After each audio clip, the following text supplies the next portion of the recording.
Oo, sige, mahal ko. Tatawagan na lang ulit kita kapag ako'y nakapagpadala na. Ingat kayo, Dian. I love you. Mahal!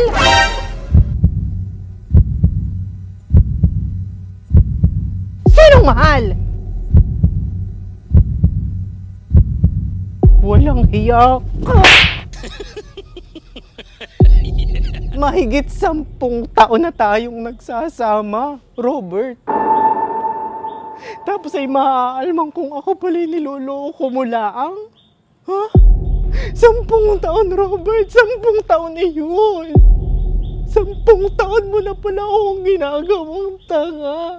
Kaya naman pala kahit anong pilit ang gawin ko ay hindi mo ako maisama-sama sa probinsya ninyo. Hindi ko pa nga man lang nakikita ang mga magulang mo. Iyon naman pala ay kaya ayaw mo akong dalhin sa inyo ay baka mabisto ka. Mabisto ka na may asawa at mga anak ka na.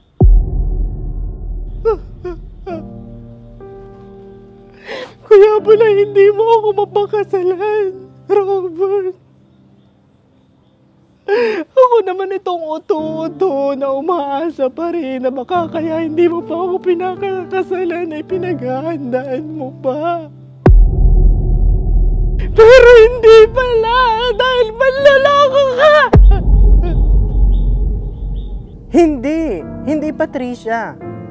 Hindi ibig sabihin na tinago ko yun sa iyo ay niloloko kita. Matagal ko na din gustong aminin sa iyo pero hindi ko magawa dahil baka masaktan ka. At hindi ko gustong masaktan ka dahil mahal na mahal kita, Patricia. Ay, tama na, Robert, tama na. Huwag mo nang dagdagan ang mga kasinungalingan mo. Sabi mo sa akin ay binata ka dahil yun ang pakilala mo sa akin doon.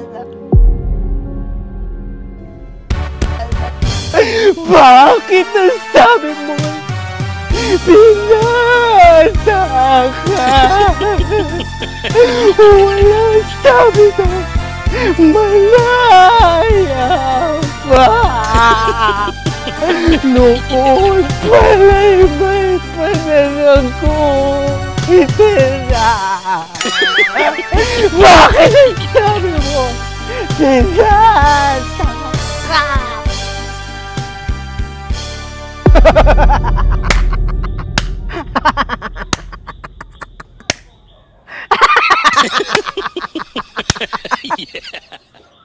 Ay di tama. Ang matagal ko nang hinala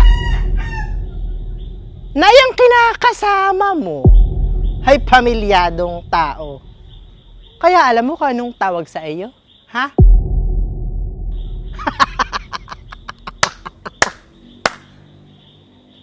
Kabit. Ano sabi mo? Kalagoyo ka lang ni Robert.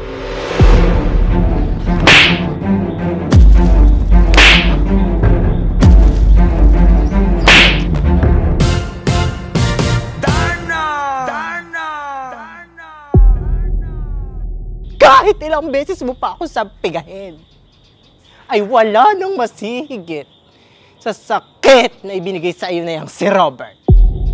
Isa kang kabit, kirida, kalat ka rin, Makati! Sakit.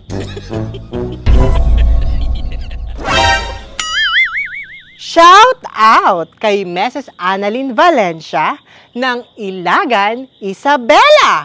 Like and share this video at i-flex ang iyong top fan at star sender badge at i-shout out kita sa kasunod kong istorya. Much love! Darna!